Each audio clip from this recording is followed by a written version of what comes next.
welcome to the ultimate face-off between two heavyweights in audio mastering. Today, we have iZotope Ozone 11 Advanced going head-to-head against LANDR Mastering Plugin. Let's dive straight into the battle of the audio titans. Yeah, I mean, that's pretty much it. Today we're going to be looking into the ever so popular iZotope Ozone 11 Advanced, the full version of the plugin. And we're going to compare that to the brand new LANDR Mastering Plugin, which also uses AI to assist you in your mastering. So let's go and see which plugin is right for you and your mastering needs. For this video, headphones might be a good idea. And for today's test, we've got a track we made in a previous video for the FL Cloud. And one key thing I'll say about getting a good master is by already having a good mix. So let's go and see how I did. Listen me now, baby, I'm down, baby, I'm down.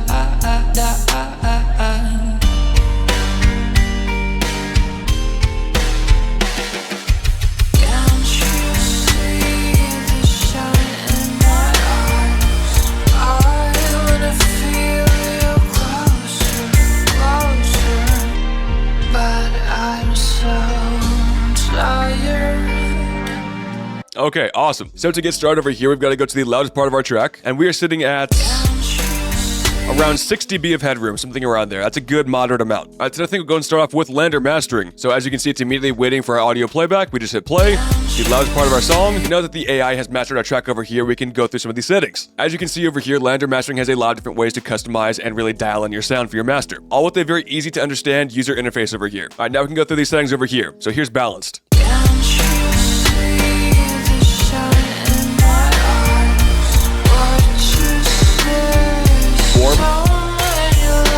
Pretty clear difference there with wearing headphones.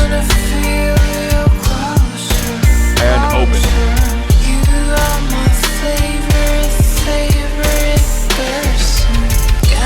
Okay, so there, I think that personally, the warm always sounds, the bass sounds a bit grumbly for me, a little bit more muddy, and open sounds a little bit too thin. So I like to stick on balanced over here and then tweak the equalizer instead, which right here we can change the low, mid, and high frequencies. Let's go and do that now.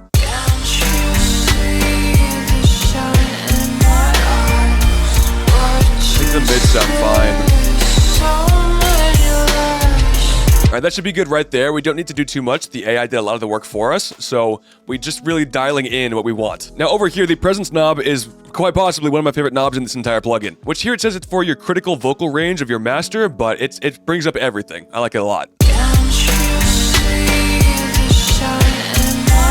can definitely go too overboard though.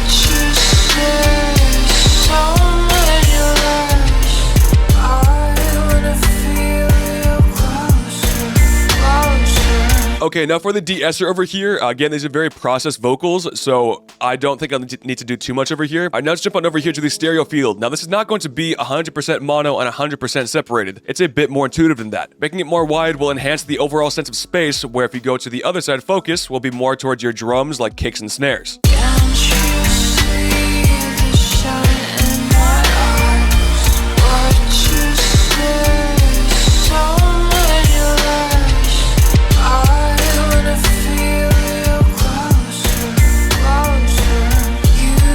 Okay, so here I actually want to make it more wide and decrease the presence over here. It is more of like a darker tone sort of track, so I want to get rid of some of the presence while increasing how wide it is. It's very important over here that if you change one thing, don't be afraid to go back and tweak some other things as well. Now moving on over to the dynamics. This is going to be the overall compression of the track, and increasing it will help reduce the overall dynamic range of the track. So if you've got a lot of sounds in your hook and not a whole lot in your verse, the dynamic range there can be a little bit too much at times, so you can use this one to help fix that.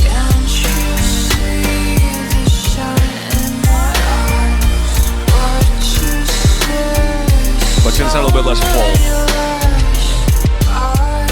Yeah, I still want to keep some of the transient, so you can actually increase it over here, and if you're missing out on that punch over here, the character can really help out. Turning it to the left or decreasing it will increase the overall punch, where going to the right will make it more smooth. So in this case, I actually want to be a little bit more punchy, so we can decrease the dynamics a little bit. And then we got your saturation over here. Don't need to do too much there. Okay, so we've made some very small changes over here, and that's not going to be any different with the loudness. This knob can be very easy to overdo, but is very powerful, and it's going to be the main thing for me personally when it comes to mastering. There's a whole lot of things going on in this loudness knob, one of them being a limiter and compression and everything like that. It's the overall amount of the loudness, so there's a lot going on here in this one controlled knob, which makes it very simple to use, but maybe not as dialed in as you would want.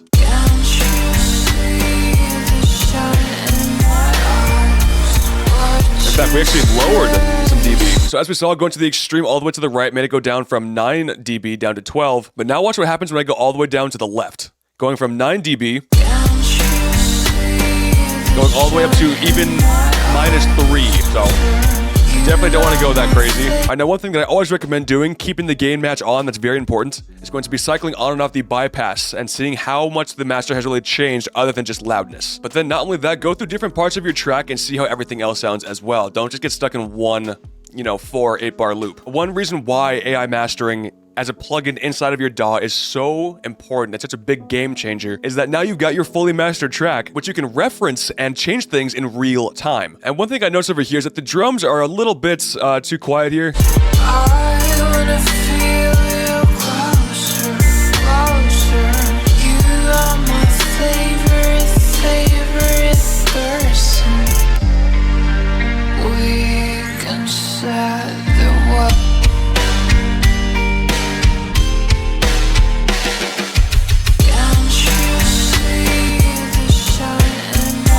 Big difference. Big difference. Being able to reference your mix while the track is fully mastered is such a huge game changer that people like 20, 30 years ago really did not have the opportunity to do. So it's going to be LANDR Mastering over here. I'm going to be muting that one and now getting Ozone 11. iZotope plugins have been coming with AI Assistant over here for many different versions, and Ozone 11 is no different. So we can go over here and hit this button right here. Okay, so one thing that's clearly different over here from Ozone 11 to LANDR Mastering, Ozone does not just master the track for you, but shows you all the settings that it changes. Like over here, you can clearly see what they did with the equalizer and clarity, stabilizer, dynamic EQ, maximizer over here, which is the same sound as loudness from the other plugin. A bunch of different stuff over here, and as you can tell, a lot more settings to really tweak everything. But for right now, going back on over to the AI assistant over here. So this is going to be everything that's over here, just in a much more simple term. But before we get too excited, let's see what the AI mastering did.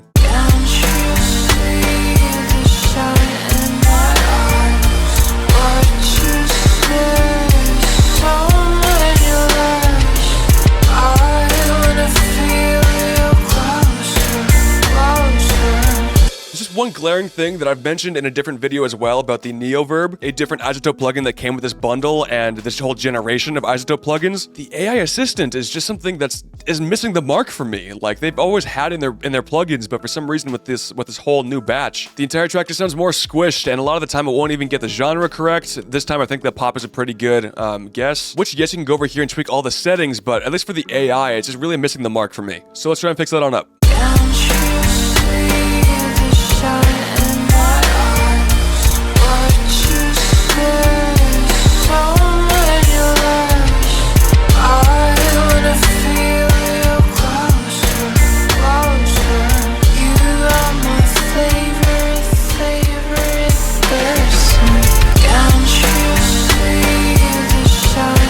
The extras over here is where everything sounds really strange. You are my favorite person. Can't you see the shine in my eyes? Okay, so I was mentioning that I really like the clarity knob over in LANDR Mastering. This clarity knob is a really great way to just get rid of all dynamic range. Overall, it's not sounding too bad over here, and actually, I'm a little bit surprised. Usually, it does not do this well with the AI assistant. So everything that we did over here also changes in the settings over here. I'll be honest, there's so much to go over here that I can't fit it all into one video. So going over a few key points over here, one thing that's really cool is that you can actually solo different stems and hear what each one does. So it's on full mix right now, but now going on over to vocals. It's not flawless at all. You can clearly hear the drums and the guitar.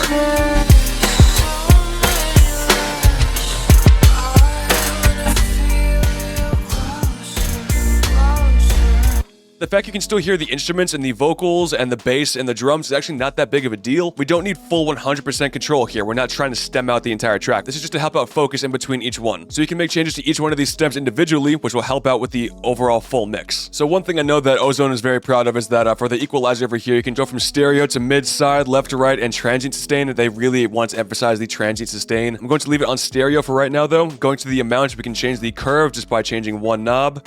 Imager helps out changing the mono and stereo elements, which you can break apart into different frequency ranges. So if you want to make your bass more mono, you can do that, and then open up some more of the mid-highs. The clarity over here, I mentioned I was not a huge fan of, but you also have that transient sustain option over here. And then the maximizer over here is where you can deal with the limiter, change up the gain. Upward compression is pretty cool. I believe it's got its own set threshold, but once it reaches that threshold, it'll actually raise up those quieter elements by 2.6 dB, which you can then push further or go down even lower. We'll leave it at 2.6 for right now. So going from a quieter element like over here compared to the verse or the hook even.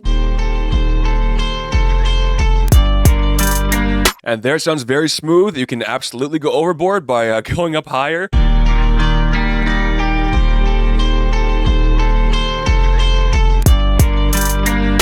There it sounded like we lowered volume when we got to this part right here, so that one, use it very tastefully. I would not go overboard. Now, in most cases, I would recommend turning on transient emphasis. I love the way you hold me down.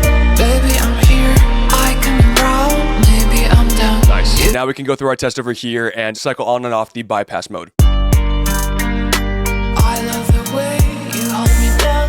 Baby, I'm here. I come around. Maybe I'm down. You drag me down. I feel your fear. Listen me now. Listen me now. Baby, I'm down. Baby, I'm down. Clicking this reference button right here, you can actually upload a track. If you like the mix and master of a certain song, you can go and give that a try. So I know that kind of glossed over a lot of the settings here, and there's a lot more I could really go through, but I would need an entire video dedicated to going through the settings. It would be very boring. So at least for this plugin battle, this is as deep as we're going to go into this plugin. So here's what we're going to do because I'm lazy. We're going to highlight these 16 bars right here. We'll be creating an automation clip for the mastering and for the Ozone 11. And then every 4 bars, we're going to be cycling on and off the different mastering plugins. Okay, now time for the actual head-to-head comparison here. Let's see how it sounds. I love the way you hold me down. Baby, I'm down. Baby, I'm down. Can't you see the shine in my eyes? You are my favorite person. Alright, so that's going to be the head-to-head comparison here. Let me know down below which one you thought was better, worse. But now it's time to go through our final thoughts on both of these plugins. Once again, do want to mention that the point of these videos are not to bash any one plugin or even pick a winner. It's just going to be showing you guys the facts and what you guys think would be best for you. And I do want to mention to you guys here that I am an affiliate with LANDR, but I'm not obligated to say that it's better than anything else in the market. And the differences here, I think, are pretty clear between the two plugins. LANDR Mastering Plugin, I think, does a very good job at keeping things simple and not overcomplicating things, with a very easy to understand user interface and not so many settings. You can get a really dialed-in experience without doing too much work. But then on the other hand, we've got iZotope's Ozone 11 Advanced, where you can dial in pretty much any little thing you can think of. Especially now that whole stem separation between the vocals, instruments, and bass is pretty cool there. There's so much that you can do inside of that plugin that it can be kind of overwhelming to a new user, but if you dedicate the time to get to know everything, you've got a very, very powerful tool. And if we're going off of just AI, I think that the LANDR Mastering wins 10 out of 10 times. The Ozone 11 here, yes, surprised me with this individual track, but the AI feels like it's not, something about it just feels very squished to me. I don't know why. So yeah, maybe use that as like a jumping point, but you definitely need to tweak the settings there quite a bit to have a really good experience there. So the question that I'll ask you here is that, do you want something that's very easy to use and simple that still gets you very high quality results, or do you want something that you can really dial in every single setting? So no matter which choice you make here, I'm very confident you're going to have a very good mastering experience.